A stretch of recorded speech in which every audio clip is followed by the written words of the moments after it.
You're kidding, right? That home only sold for that much? Man, I would have paid that.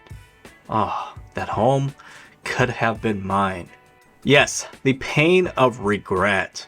And unfortunately, I have seen it happen over and over to buyers. And it's totally understandable because as a buyer, you do not want to overpay or break your piggy bank just to be able to buy a home. However, one thing you do have to consider when writing up an offer in especially a very competitive market like we're seeing right now in Milwaukee, where homes are moving quickly within a few days and multiple bid scenarios, when you are writing up an offer, you have to have an absolutely intentional mindset that you are writing an offer that is competitive, that will actually have a chance to win you that home. If you are not having that mindset and you're just writing an offer just to have an offer out there so that you have a chance, so that you think, oh, there's a chance. Or if you're thinking, well, if it happens, it happens, and it's in God's hands. If it's meant to be, it's going to be. If you have that type of mindset when you're writing an offer, chances are your offer will likely not be accepted because you are not writing an offer that is competitive with what the market is saying. So how do you decide on a competitive offer price then? Well, first let me welcome you to my channel. My name is LOR VANG. I am a local real estate agent in the greater Milwaukee, Wisconsin market with eXp Realty, and I create content to help buyers and sellers with real estate. And so let's talk about how to determine a competitive offer price in today's environment. Buying a home is a very big decision and very important. Something that you don't want to be messing around with. Something that you want to be very intentional with the entire process. You don't want to waste your time looking through 10, 20, 30 homes. You want to quickly be able to find the home for you. And so when it comes time that you have actually found a home that you love and you like and you want to actually purchase, then you will want to put your best foot forward and come up with a very good competitive offer price, as well as a good offer, so that it will actually increase your chances of winning that home. You don't want to be the buyer who submits weak offers out there just for the heck of it because you think you have a dog in the race, you have a chance. Well, that doesn't mean that you actually are going to ever get a home if your offer is never competitive to begin with. So let's put it this way. It takes a lot of energy and time to search through all the new listings every day. And then for you and your agent to schedule and to tour properties and then write up offers. And when it comes time to write up an offer on the home that you finally found and you really like and you would love it to be yours, if you refuse to be competitive with the offer price, that's going to be the very first thing that sellers look at when they review offers. There's a reason the offer price is the first line item on the offer to purchase. And if your price is too low and competitive with the rest of the buyers out there in the market, that offer goes straight to the trash can for the seller. And that is the honest truth. I have listed properties. That is what we look at as listing agents and sellers. And if you don't pass that first check, gone. That offer is off the table. And so if you want to write a competitive offer, you really have to be intentional on coming up with a competitive offer price. So how exactly do you do that? The very first thing you will want to do when you have found a home that you want to offer on is enlist the help of your buyer agent. And hopefully you have one. And so what you will want to do is request that they run a CMA report on the property that you would like to put an offer in on. And so let me be clear, the CMA does not magically tell you the exact price that you should be submitting for an offer price. What it is doing is taking a look at all of the similar homes in that neighborhood. So same number of bedrooms, same number of bathrooms, similar square footage, and similar style of home. What have those homes been selling for in the last 3 months, 6 months, 1 year? And ideally, you want the most recent data. And so what this is going to provide for you is a price range. So you're going to have a low price range all the way up to a high price range. And then because you've walked through the home, you kind of know the condition that it's in, as well as recent updates, maintenance items, major important components like HVAC, roof, foundation. Now you can kind of gauge, where does that specific home compare? Where does that fall in that price range compared to the comps that your agent found for you? And so it does provide you a little bit more clarity on, okay, well, now I have an idea of what this home's value might be. And now you can compare that to the list price of the home. Did the seller and the listing agent price that home correctly according to what you came up with? So you're going to check their homework essentially. And this is a good start to determine where you need to be considered competitive based on the recent sales data. So now you have a rough idea of where you need to be for your offer price to be competitive. So the next thing that you need to check, can you actually afford that? And so you will want to double check your buying power. How much funds do you have? Don't forget to factor in things like property tax, closing costs, down payment, insurance, and other near future maintenance items that might need to be addressed. Because if you do not plan for these things and you find out, oh, you don't have enough money, well, you won't be able to buy that home even after you get it under contract. So this is a major oopsie that, believe it or not, does happen. I've had it happen to a buyer in the past where they completely forgot that on top of down payment, there's also closing costs, insurance, and things like that. And so thankfully they brought it up to me, and I was able to help brainstorm alternative sources of funding that they could tap into that they already had available to them, but they did not know that it was available.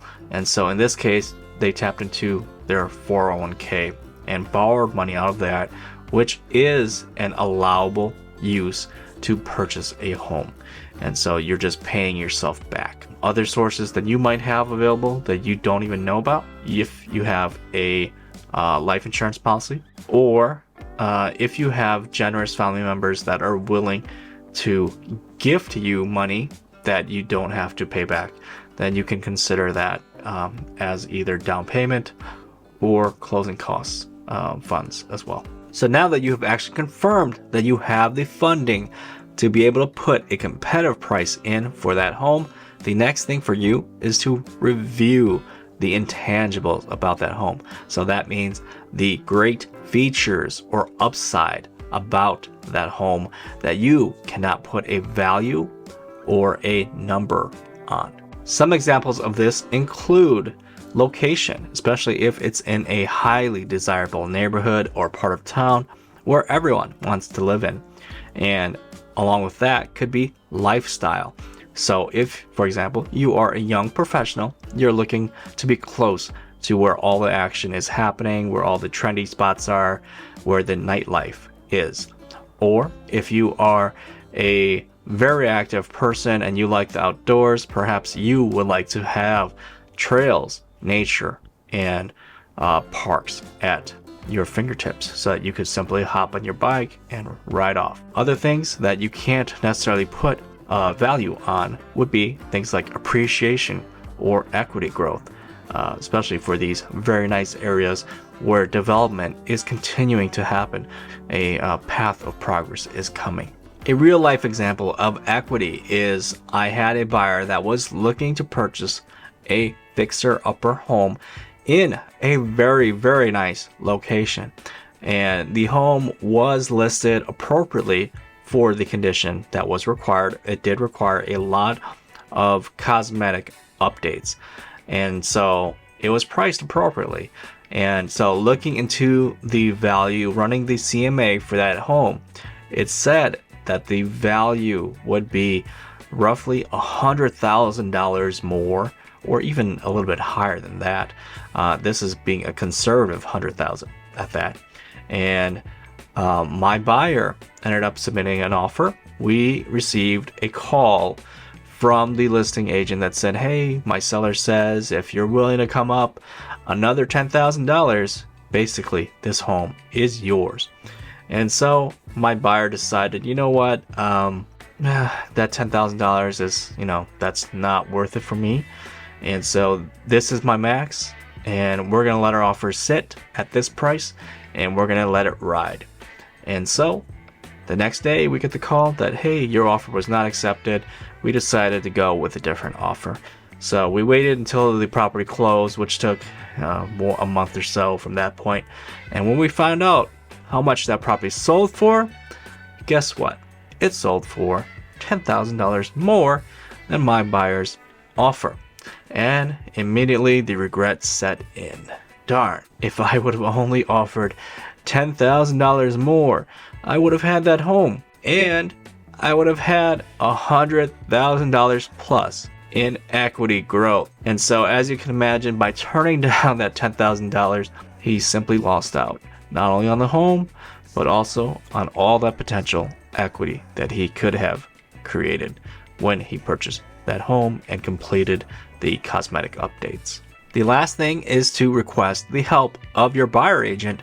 Once again, you will want to request that they call up the listing agent to build a little bit of rapport, to find out what is the activity level on that listing. How many showings have there been?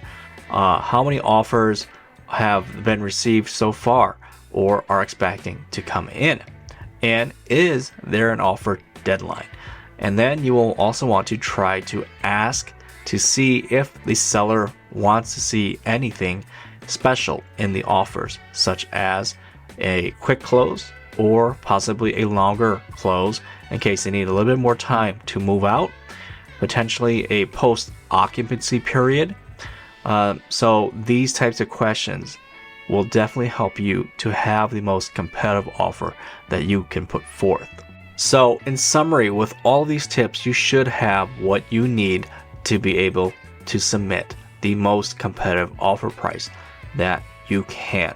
And so one last tip that may or may not need to be said, but if it's a newer listing that just came out and you find out that there are multiple offers already in play, please don't be that buyer that says, hey, let's be competitive and offer list price. Don't do that. It's not going to work. Also, at the same time, even worse, don't be the person that says, yeah, let's offer even less than list price. No, just no. In the end, it takes a lot of time and energy to look through listings, go out and tour homes, and submit offers, and then play the waiting game, have the anxiety. It is absolutely draining. And after you lose on so many offers back and forth and you repeat the cycle, you will eventually probably want to give up, and you will think that the market is too expensive and you will never be able to buy a home, when in actuality you yourself are not submitting competitive offers. You're not doing what is required to win a home, or perhaps you're shopping way outside of your budget, and so that is a reason why you can't get the home that you want. And so the other tip is, of course, offer your highest and your best. And so we hear this a lot in the industry, and so a lot of buyers are like, well, what does that mean, highest and best? And so for me, what I tell my buyers is offer a price where you will not regret it. if you lose. So, meaning, you know, if you put in the highest amount and the best that you can actually afford, and if you lose, there's no regret when you find out that, hey, you lost by $5,000 or $10,000 or whatever, right? So there is not going to be a pain of regret that you are going to feel, like I mentioned in the introduction.